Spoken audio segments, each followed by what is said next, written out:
Olá, graça e paz do Senhor Jesus seja com todos nós. Uma ótima segunda-feira para todos.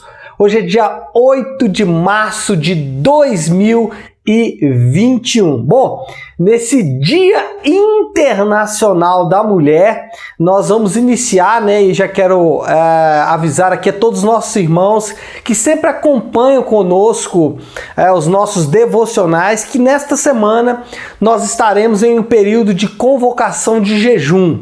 Durante crises nacionais, especialmente da nação de Israel, sempre os homens de Deus e, obviamente, direcionados por Deus, eles convocavam a nação para períodos de jejum.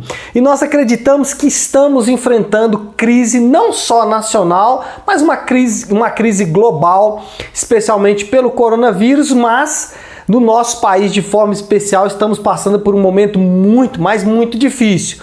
Por isso a igreja pode se posicionar de forma diferenciada e, nesse caso, através do jejum e da oração. Então, durante toda essa semana, os próximos 7 dias, estaremos jejuando, orando 3 vezes ao dia, sendo que uma dessas vezes nós vamos dedicar um tempo maior, e também estaremos meditando no livro de Esther. E por que o livro de Esther? Porque no livro de Esther, apesar do livro não citar nominalmente assuntos relacionados à religião judaica, por exemplo, o livro não cita o nome de Deus, nem cita o templo, nem qualquer um dos símbolos religiosos ligados à nação de Israel.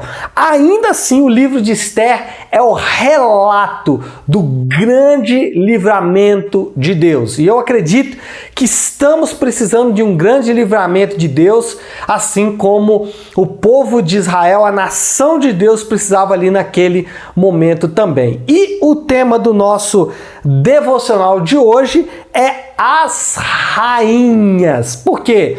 Porque o capítulo 1 e 2 vai narrar a história de 2 rainhas, Vasti e Esther.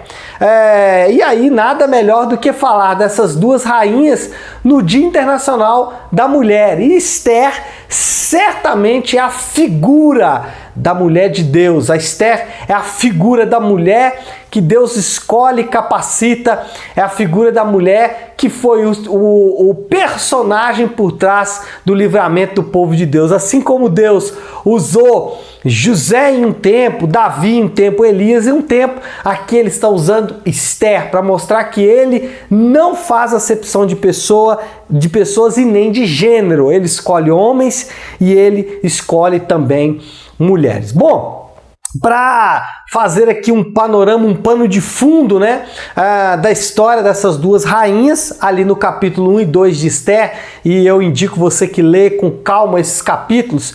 Eu vou até parar um pouquinho antes do final do capítulo 2, porque o final do capítulo 2 já vai mostrar a aparição de Mordecai ou Mardoqueu na história. Mas qual é o ponto?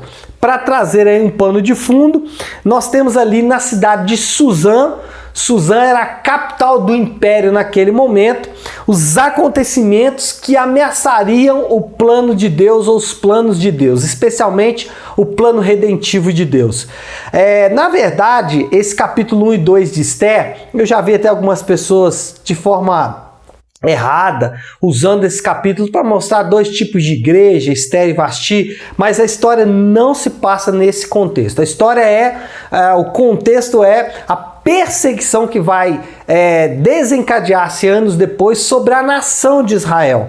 Por isso eu digo que ali há uma ação de Deus antes dos acontecimentos, já preparando o terreno para estes acontecimentos. Por quê? Porque lá no futuro, Amã, ele vai de forma maquiavélica trazer uma lei que poderia colocar em risco o povo de Deus, a nação de Deus e, obviamente, o nascimento do Messias que viria também desse povo de Deus. Qual é o ponto aqui?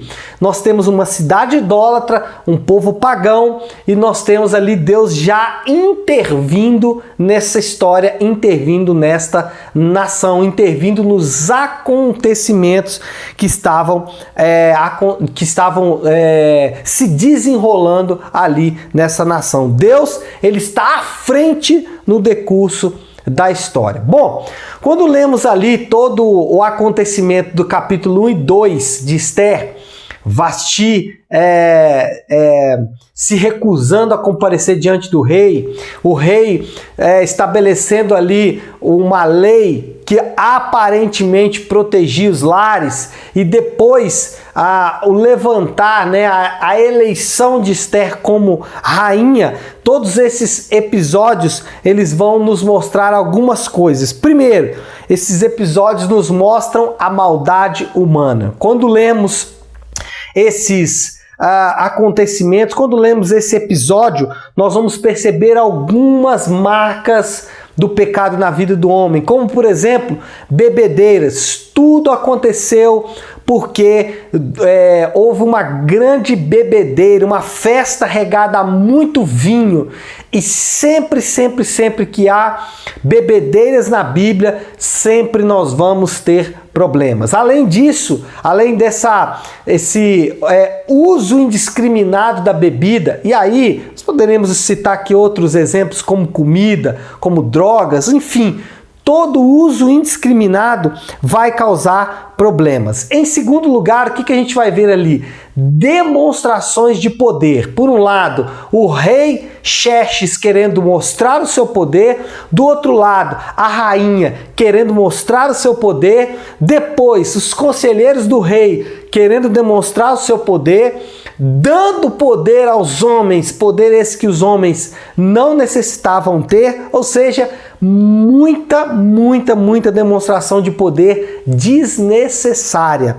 Terceiro lugar, manipulação de leis para atender às próprias vontades daqueles homens. Aqueles homens tentaram usar uma forma de manipular a lei para atender os desejos do rei, depor a rainha Vasti, algo que era ilegal naquele momento. Além disso, nós vamos ter já no capítulo 2 a lascívia sexual do rei, a busca por virgens apenas para atender a sua lascívia sexual. Agora, a pergunta é, será que não temos exatamente essas coisas nos nossos dias? Será que não temos também o uso indiscriminado de elementos como bebida, como drogas, olhando para a nossa sociedade? Será que a gente não tem isso? Uso indiscriminado do sexo, São coisas que a gente vê acontecendo. Manipulação de poder, manipulação das leis, demonstração de poder, lascívia sexual. Tudo isso também está presente nos nossos dias. Isso mostra que os problemas que existiam naquela época são os mesmos de hoje, não há diferença. A maldade humana está presente no decorrer da história, está presente na história do homem nessa terra, e a maldade humana, infelizmente, marca as nossas vidas também. Então, não pense que você está vivendo um tempo na história onde a maldade ela está mais evidente do que havia naquela época. Não, a maldade humana sempre esteve aí, é fruto da queda.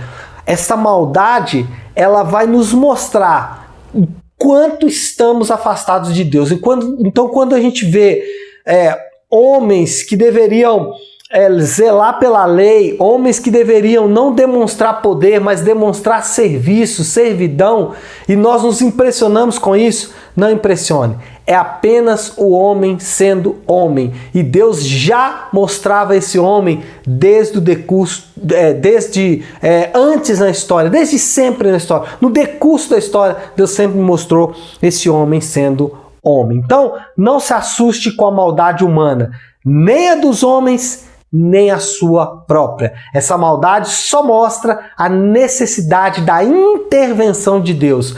Precisamos de uma ação de Deus no decurso da nossa história, e precisamos de uma ação de Deus agora em nossa nação.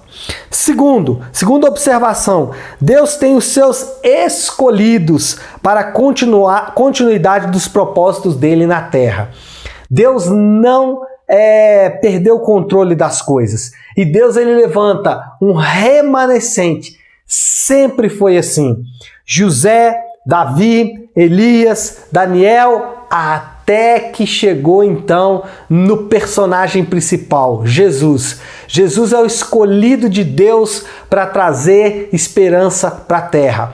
O que vai trazer uma mudança de sorte nesses dias não é nada relacionado ao homem, porque como vimos, o homem está marcado por maldade. Mas o que vai representar uma mudança e uma esperança nesse momento é a própria presença do Senhor Jesus, aquele remanescente que vai trazer esperança para o povo de Deus, que vai trazer esperança para o cumprimento dos planos de Deus nesses dias. Então, apegue-se a Jesus, apegue-se à mensagem dele, apegue-se ao fato de que ele é a esperança de Deus para esses dias. Não tire os seus olhos de Jesus, não tire os seus olhos do plano dele.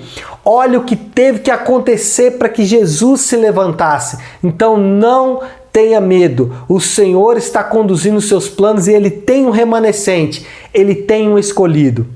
No Dia Internacional da Mulher, louve mulheres que são importantes para você, mas não se esqueça, o remanescente, o modelo ideal é o próprio Senhor Jesus. O modelo ideal não são as mulheres que são maravilhosas, mas o modelo ideal é o Deus que está por trás dessas mulheres. Quando a gente vê Deus levantando Esther, nós nos impressionamos, mas levantar Esther é apenas um apontamento de que anos depois Deus levantaria Jesus, levantaria ele na cruz para pagar os nossos pecados e levantaria ele do túmulo da morte para trazer esperança para mim e para você.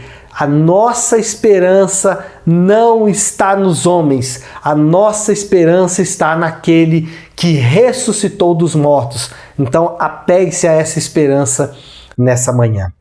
Em terceiro lugar, para encerrarmos o nosso devocional de hoje, Deus conduz todos os acontecimentos de maneira sábia e por caminhos diversos. Nós não estamos enxergando, nós não estamos vendo, mas nós podemos confiar que Deus está conduzindo toda a história. Ele é soberano. Confie na soberania daquele que está conduzindo toda a história. Confie na soberania dele, apegue-se a isso e saiba que ele está conduzindo toda a história, tá bom? Então é isso, pessoal. Esse é o primeiro dia do nosso jejum. Eu espero que essa palavra alimente o seu coração nessa manhã e que você tenha aí uma segunda-feira abençoada e uma semana debaixo da presença de Deus, tá bom? Deus abençoe, ótima segunda e ótima semana a todos.